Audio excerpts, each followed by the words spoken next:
Hello students. Science catalyst online platform में आपका स्वागत है। और आज मैं जे सर आपके साथ कंप्यूटर फंडामेंटल्स के एमसीक्यू क्वेश्चंस डिस्कस कर रहा हूं और ये आपके लिए आने वाले एग्जाम में हेल्प कर सकते हैं।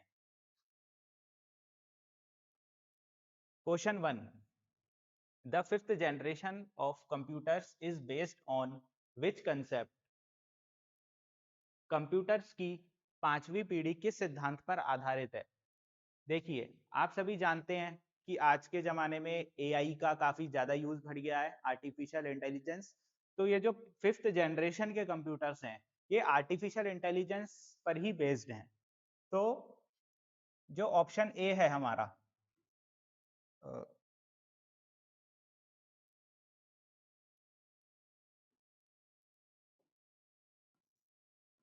आर्टिफिशियल इंटेलिजेंस यानी कृत्रिम बुद्धिमत्ता, इस पर बेस्ड हैं फिफ्थ जनरेशन के कंप्यूटर्स। तो ये आप लोग ध्यान रखिए कि अभी एआई का ज़माना चल रहा है, तो इसलिए फिफ्थ जनरेशन। और जो ये है मशीन लैंग्वेज, असेंबली लैंग्वेज, तो जो फर्स्ट जनरेशन कंप्यूटर्स थे वो मशीन लैंग्वेज पर बेस्ड थे, और जो सेकंड जनरेशन के कंप्यूटर्स थे, सेकंड जनरेशन असेंबली लैंग्वेज पर बेस्ड थी। तो ये आप ध्यान रखिए, क्योंकि एग्जाम में ये भी आ सकता है कि फर्स्ट जनरेशन या सेकंड जनरेशन के कंप्यूटर किस टेक्नोलॉजी पर बेस्ड थे। Question number 2, which of the following is not part of the CPU? तो देखिए, CPU के मेन पार्ट तीन होते हैं।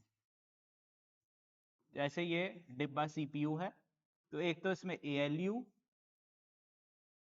कंट्रोल यूनिट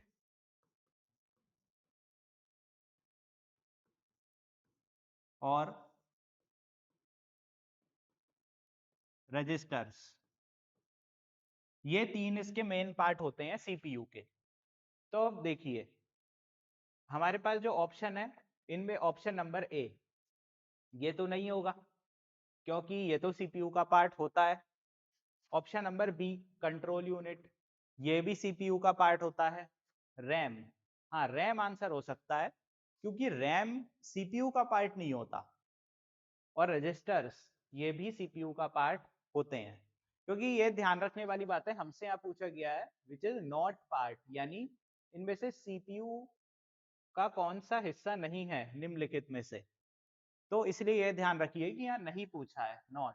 तो रैम CPU का पार्ट नहीं है, ये एक अलग से लगाई जाती है, रैंडम एक्सेस मेमोरी, आप इसकी फुल फॉर्म भी जानते हैं। और ये कुछ ऐसी दिखती है ट्रायंगल शेप्ड में, इसमें यहाँ सर्किट होते हैं, ये है। Question number 3, cache memory is used to, cache memory का उपयोग किस काम के लिए किया जाता है?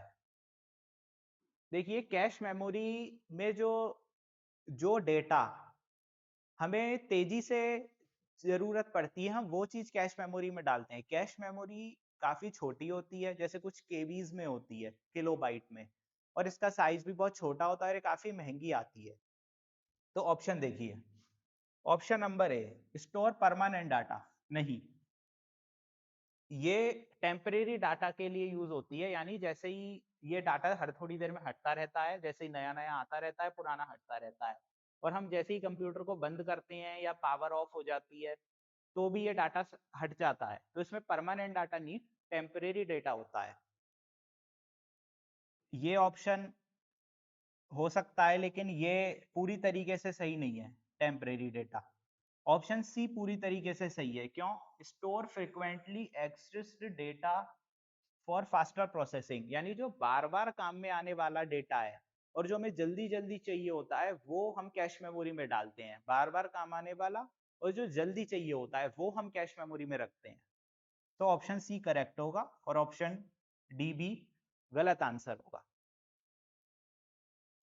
अगला question, question number 4, light pen का यूज किस लिए किया जाता है? लाइट पेन, देखिए लाइट पेन स्क्रीन पे पॉइंट करने और कुछ लिखने के लिए काम आता है। जैसे ये जो आप पेन देख रहे हैं जिससे मैं इस बोर्ड पे लिख रहा हूं, ये ये लाइट पेन का एडवांस वर्जन है। लाइट पेन पुराना पहले यूज हुआ करते थे, अब ये स्टाइलस पेन होते हैं, ये अभी यूज होते हैं। तो ये भी एक तरीके से लाइट पेन ही है, क्योंकि ये लिखने के लिए भी काम आ रहा है और पॉइंट करने के लिए भी काम आ रहा है स्क्रीन पर। तो देखिए प्रिंटिंग डॉक्यूमेंट्स नहीं, प्रिंट करने के लिए तो प्रिंटर का यूज होता है। Pointing and drawing directly on screen, option B इसका सही आंसर होगा। क्यों? स्क्रीन पर सीधे इशारा करने और ड्रॉ करने के लिए लाइट पेन का उपयोग किया जाता है, तो यही सही है। ऑप्शन नंबर सी टाइपिंग नहीं, टाइपिंग के लिए तो कीबोर्ड का यूज होता है, सभी जानते हैं। और डिस्प्लेइंग ग्राफिक्स नहीं, स्क्रीन पर कुछ ग्राफिक्स दिखाने के लिए तो हमें मॉनिटर का यूज होता है, क्योंकि हम कुछ भी देखते हैं वो कंप्यूटर के मॉनिटर या स्क्रीन पे ही देखते हैं। तो इस क्वेश्चन को आप ध्यान रखिए। Question number 5, which software acts as an interface between user and hardware? कौन सा सॉफ्टवेयर उपयोगकर्ता और हार्डवेयर के बीच इंटरफेस के रूप में कार्य करता है? देखिए जो ऑपरेटिंग सिस्टम होता है उसका काम यही होता है कि वो जो यूजर हैं, हम जो यूजर हम हैं जो उपयोगकर्ता वो, और हार्डवेयर क्या होता है, जो कंप्यूटर का सर्किट है और जो हमें दिखता है भाई वो डिब्बा सा है और सारी उसमें चीजें लगी हुई हैं, तो वो हार्डवेयर होता है। तो उसके बीच और हमारे बीच कौन होता है? ऑपरेटिंग सिस्टम होता है, जिससे हम इंटरेक्ट करते हैं। जैसे हमें प्रिंट करना है तो हम कंप्यूटर पे क्लिक करेंगे, तो वो विंडोज जो है वो ऑपरेटिंग सिस्टम होता है, तो उस पे ही क्लिक करते हैं और फिर प्रिंट हो जाता है प्रिंटर से। तो operating system, option number C, operating system का ये काम होता है। अगला question, question number 6, which of the following is a characteristic of a batch operating system? Batch operating system की इनमें से कौन सी विशेषताएं हैं? पहले जान लीजिए बैच ऑपरेटिंग सिस्टम क्या होता है। बैच ऑपरेटिंग सिस्टम होता है, ये पहले चला करता था जब कंप्यूटर नए नए बने थे, नया इन्वेंशन हुआ था। इनमें क्या होता था, एक तरह के काम एक बार में किए जाते थे और उसके बाद उसमें जो हम उपयोग करता है हमारा कोई काम नहीं होता था। हमने एक बार उसमें काम डाल दिया, अब वो काम होगा। ये था बैच ऑपरेटिंग सिस्टम का मतलब। तो रियल टाइम प्रोसेसिंग यानी ऐसा नहीं होता। Job processed in groups without user, हाँ, कार्यों के समूह में उपयोगकर्ता की सहभागिता के बिना प्रोसेस करना, यही बैच ऑपरेटिंग सिस्टम का काम है। यानी जो उपयोगकर्ता हैं उनका उसमें फिर कोई काम नहीं रह जाता, काम होता रहेगा एक जैसा, एक बार डाल दिया, फिर चाहे 5 घंटे, 1 दिन, 2 दिन जो भी लगेगा वो लगेगा। तो काफी स्लो हुआ करते थे पुराने टाइम के कंप्यूटर, ये तब की बात है।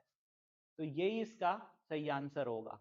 ग्राफिकल इंटरफेस गलत आंसर और डीबी गलत आंसर। तो ये ध्यान रखिए, ये इंपॉर्टेंट है, एग्जाम में आ सकता है।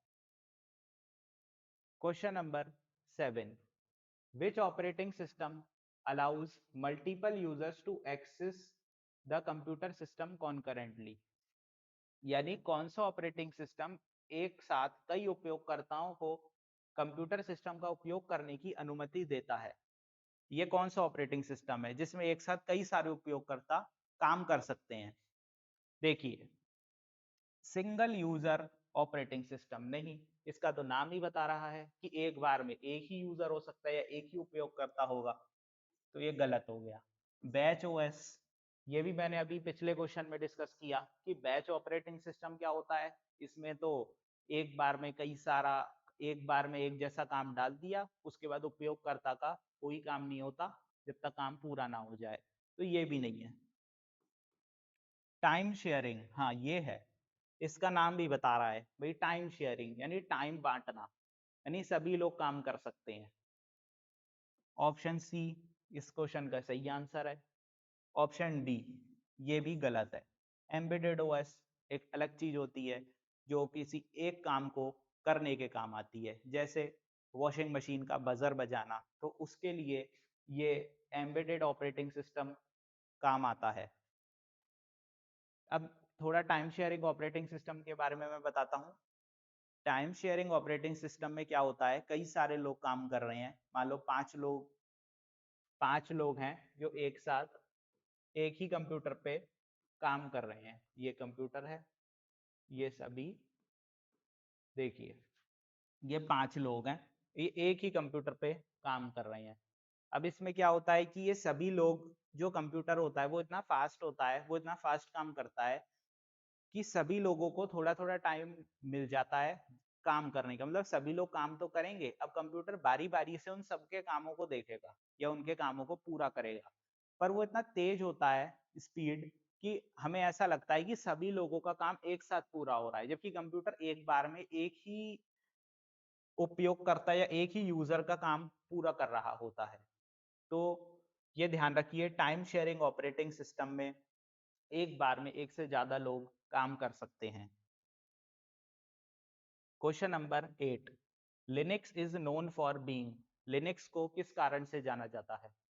लिनक्स एक ओपन सोर्स ऑपरेटिंग सिस्टम है जो कि फ्री है, जो फ्री बनाया गया है, इसको कोई भी यूज कर सकता है बिना पैसे दिए। इसमें विंडोज या मैक की तरह पैसा नहीं देना पड़ता। ये चीज, इस नाम को याद रखिए, ये ओपन सोर्स है, ओपन सोर्स।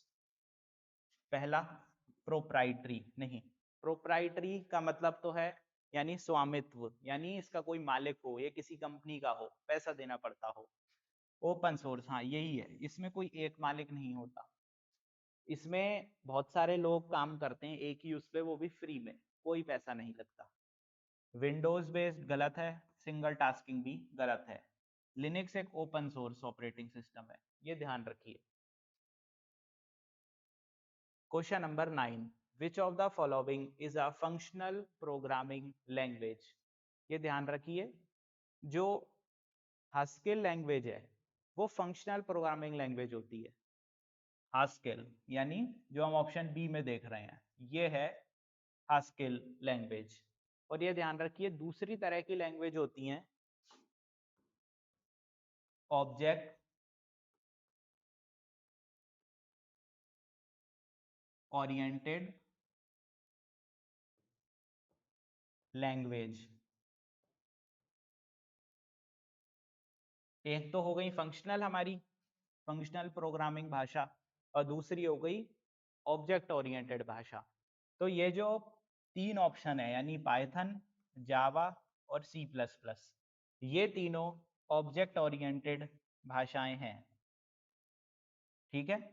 और जो हास्केल है वो हमारी फंक्शनल प्रोग्रामिंग लैंग्वेज है, तो ये आप लोग ध्यान रखिए। Question number 10, a scripting language is designed for, यानी स्क्रिप्टिंग लैंग्वेज का क्या काम होता है और वो क्यों बनाई गई है? देखिए, स्क्रिप्टिंग लैंग्वेज का बनाने के पीछे का मेन मकसद ये था कि कोई काम जो बार बार करना हो हम उसे ऑटोमेटिक कर सकें, यानी वो अपने आप ही हो। ऐसा ना हो कि उसके लिए हमें एक आदमी बैठाना पड़े और वो उस काम को धीरे धीरे एक बार बार कर रहा है। तो ये इस काम के लिए स्क्रिप्टिंग लैंग्वेज का यूज होता है, जहाँ पे एक काम को बार बार करवाया जा रहा हो कंप्यूटर में। तो देखिए, डेवलपिंग ऑपरेटिंग सिस्टम नहीं, ये गलत है, ये ऑप्शन नहीं है। कंपाइलिंग कोड यानी कोड को संकलित करना, ये भी नहीं है। ये काम कंपाइलर का होता है, कंपाइलर, उसका काम होता है कंपाइल करना कोड को, यानी कोड को इकट्ठा कर देना। ऑटोमेटिंग टास्क और कंट्रोलिंग एप्लीकेशन, यानी कार्यों को स्वचालित करना। ऑप्शन सी ये कह रहा है, तो यही हमारा आंसर है, क्योंकि मैंने अभी बताया एक स्क्रिप्टिंग भाषा का उद्देश्य कोई बार बार होने वाले काम को स्वचालित करना यानी ऑटोमेटिक कर देना। ऑप्शन डी भी नहीं होगा क्योंकि ये है फॉर्मेटिंग डिस्क। तो ये आप क्वेश्चन के आंसर को ध्यान रखिए। Question number 11, who is considered the father of internet? Internet का फादर किसको कहा जाता है? ये ध्यान रखिए, विंट सर्फ नाम के एक साइंटिस्ट हैं, ये अमेरिका के साइंटिस्ट हैं और इन्हें कहा जाता है फादर ऑफ इंटरनेट, यानी इन्होंने ही इंटरनेट को पहली बार बनाया। ये ध्यान रखिए, विंट सर्फ। ऑप्शन नंबर बी, ए, सी और डी, ये आंसर नहीं होगा। और जो बिल गेट्स हैं उन्हें तो आप जानते हैं, माइक्रोसॉफ्ट जो कंपनी है जिसकी विंडोज आती है, ये उसके मालिक हैं। और जो चार्ल्स बेबेज हैं ये फादर ऑफ कंप्यूटर है, इन्होंने कंप्यूटर बनाया। जो ऑप्शन डी में नाम लिख रहा है चार्ल्स बेबेज।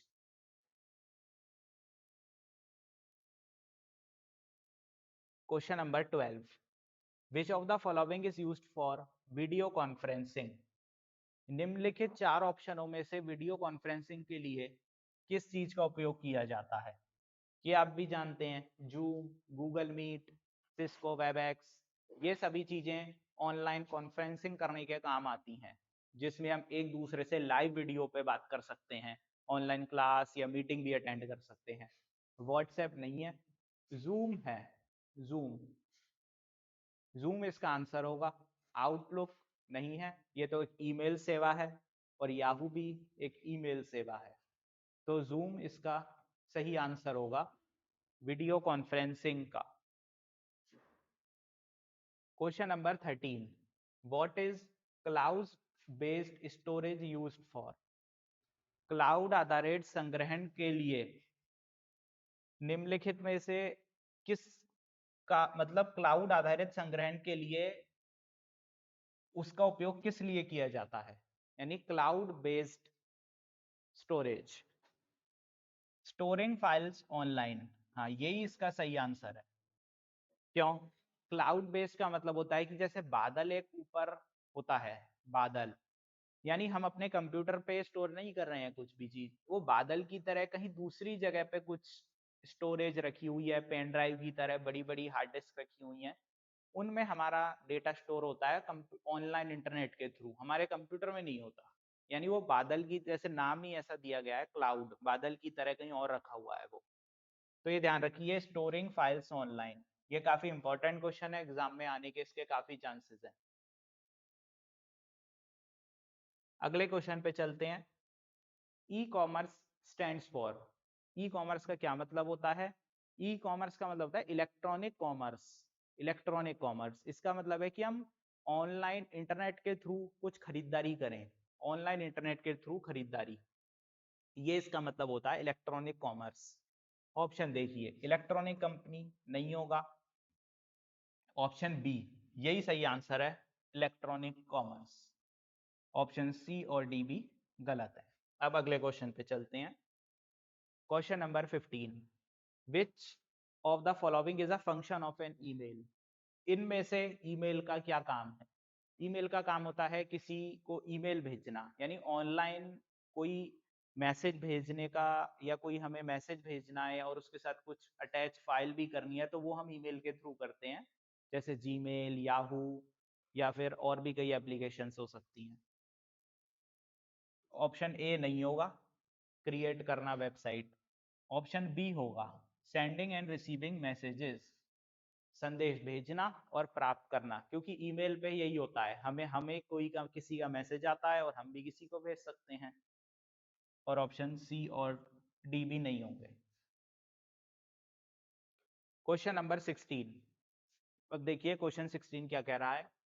निम्न में से कौन सी सेवा दो या अधिक उपयोगकर्ताओं के बीच में रियल टाइम में टेक्स्ट संचार की अनुमति देती है? इन चार ऑप्शन में से रियल टाइम कम्युनिकेशन किस ऐप के या किस सर्विस के माध्यम से किया जा सकता है एक या एक से ज्यादा लोगों के बीच? ईमेल नहीं, ईमेल में तो हम एक से एक ही करते हैं और उसमें हम एक बार भेजेंगे तो वो फिर जरूरी नहीं कि तुरंत ही हमें रिप्लाई मिले, ये नहीं होगा। चैटिंग, हाँ, चैटिंग होगा, हम उसे चैटिंग कहते हैं, कि जैसे व्हाट्सएप हुआ, व्हाट्सएप पे जैसे हम किसी को जैसे ये व्हाट्सएप है, व्हाट्सएप पे हम किसी को कुछ भी मैसेज भेजते हैं तो हमें तुरंत ही उसका रिप्लाई मिल जाता है, वो रियल टाइम होता है, यानी तुरंत हम भी किसी को भेजेंगे और वो भी हमें भेजेगा। और हम इसमें एक से ज्यादा लोग भी जुड़ सकते हैं, हम ग्रुप बनाया जा सकता है, तो ये व्हाट्सएप हो गया, या फेसबुक पे भी चैट हुआ जा सकता है, तो ये सभी इस सर्विस को हम या इस सेवा को हम चैटिंग नाम देते हैं। ठीक है। Question number 17, to send a document along with an email you use. Email के साथ कोई हमें डॉक्यूमेंट भेजना है तो हम उसके लिए क्या यूज करते हैं? देखिए, सब्जेक्ट लाइन नहीं, सीसी भी नहीं करते, सीसी तो कार्बन कॉपी होता है अगर हमें एक से ज्यादा लोगों को ईमेल भेजना है। इसलिए सब्जेक्ट लाइन क्या होती है, विषय पंक्ति, इसका तो नाम ही बता रहा है कि ईमेल का विषय क्या है, हम किस लिए उस ईमेल में क्या लिखा हुआ है वो भेजते हैं। अटैचमेंट, संलग्न, यही इसका आंसर है, अटैचमेंट। जो डॉक्यूमेंट ईमेल के साथ अटैच किया जाता है उसे अटैचमेंट कहा जाता है। और ड्राफ्ट भी आंसर नहीं है। क्वेश्चन नंबर 18, देखिए क्वेश्चन क्या है। निम्न में से कौन एक सोशल नेटवर्किंग साइट नहीं है। आप सभी लोग भी यूज करते हैं सोशल नेटवर्किंग साइट, तो इनमें से कौन सी नहीं है। देखिए ट्विटर, ट्विटर तो होती है सोशल नेटवर्किंग साइट, फेसबुक भी होती है, लिंक्डइन भी होती है। लिंक्डइन देखिए कि शायद सभी ने यूज ना किया हो। लिंक्डइन जो लोग जॉब कर रहे होते हैं या नौकरियां कर रहे होते हैं वो इस पे एक दूसरे से जुड़े हुए होते हैं और एक दूसरे से इसमें नौकरियां भी आ सकती हैं कि हमें कहीं नौकरी चाहिए तो वो लिंक्डइन पे मिल जाती हैं और हम उसमें अप्लाई कर सकते हैं, उसका फॉर्म भी भर सकते हैं प्राइवेट कंपनियों के लिए। तो वो लिंक्डइन का काम है, ये भी सोशल नेटवर्किंग साइट है। लेकिन गूगल ड्राइव नहीं है, क्योंकि गूगल ड्राइव हमारा आंसर होगा। गूगल ड्राइव, गूगल ड्राइव ही हमारा आंसर है क्योंकि इसने पूछा है नॉट सोशल नेटवर्किंग साइट, यानी कौन सी नहीं है। तो गूगल ड्राइव क्या है, यह है क्लाउड स्टोरेज। गूगल ड्राइव तो एक क्लाउड स्टोरेज है, आप सभी ने कभी ना कभी इसका यूज भी किया ही होगा। देखिए क्वेश्चन नंबर 19, डिजिटल सिग्नेचर का मुख्य उद्देश्य क्या है। डिजिटल सिग्नेचर किस लिए यूज किया जाता है। डिजिटल सिग्नेचर पहचान की प्रामाणिकता पता करने के लिए या पहचान की प्रामाणिकता जांचने के लिए यूज किया जाता है। यानी आइडेंटिटी ऑथेंटिकेशन के लिए हम डिजिटल सिग्नेचर का यूज करते हैं। जैसे हम किसी कागज पे साइन करते हैं, उसका काम क्या होता है, कागज पे जैसे कागजों पे आप साइन करते हो, कागज पे साइन इसलिए किया जाता है कि हम पता कर सकें कि ये उसी आदमी ने किया है जिसको करना चाहिए। तो अगर कंप्यूटर में हम किसी को कोई डॉक्यूमेंट भेज रहे हैं तो ये कैसे पता चलेगा कि ये इसमें जो फॉर्म भरा है ये उसी का ही है। तो इसके लिए डिजिटल सिग्नेचर का यूज किया जाता है, ये कंप्यूटर का सिग्नेचर है, डिजिटल सिग्नेचर। तो ये ऑप्शन जो सी है, पहचान की प्रामाणिकता के लिए यूज किया जाता है। ये ध्यान रखिए इसका नाम, ये क्या है, डिजिटल सिग्नेचर। क्वेश्चन नंबर 20 पे जाएंगे अभी हम। ये क्या कह रहा है, what is the function of a web browser. Web browser का कार्य क्या है। वेब ब्राउजर आप लोग यूज करते हैं जैसे कि गूगल क्रोम हो गया, Microsoft Edge, Mozilla Firefox, opera. तो ये सभी वेब ब्राउजर हैं। ये किस लिए काम आते हैं, ये वेब पेज को डिस्प्ले करने के लिए काम आते हैं। जैसे उस पर आप देखोगे कि आप google.com डालोगे तो गूगल देखेगा, नेटफ्लिक्स, अमेजोन, फ्लिपकार्ट, आप जो भी देखोगे वो वेब पेज को प्रदर्शित या डिस्प्ले करने के लिए काम आता है वेब ब्राउजर। डिजाइन करने के लिए नहीं, होस्ट करने के लिए नहीं, डिस्प्ले करने के लिए काम में आएगा वेब ब्राउजर। ये ध्यान रखिए ये नाम, वेब ब्राउजर। जैसे कई कुछ वेब ब्राउजर के मैं नाम भी लिख देता हूँ, जैसे क्रोम, फायरफॉक्स, ऐसे और भी हो सकते हैं। तो ये था हमारा क्वेश्चन नंबर 20। Thank you. और इसी के साथ हमारी ये एमसीक्यू की सीरीज, अभी ये वीडियो खत्म हो रहा है। हम ऐसे और वीडियो भी लाएंगे और इसी तरीके से ये आप देखते रहिए। चैनल को लाइक कीजिए, सब्सक्राइब कीजिए। ये क्वेश्चन आपके लिए काफ़ी हेल्प करेंगे आने वाले एग्जाम्स में। Thank you.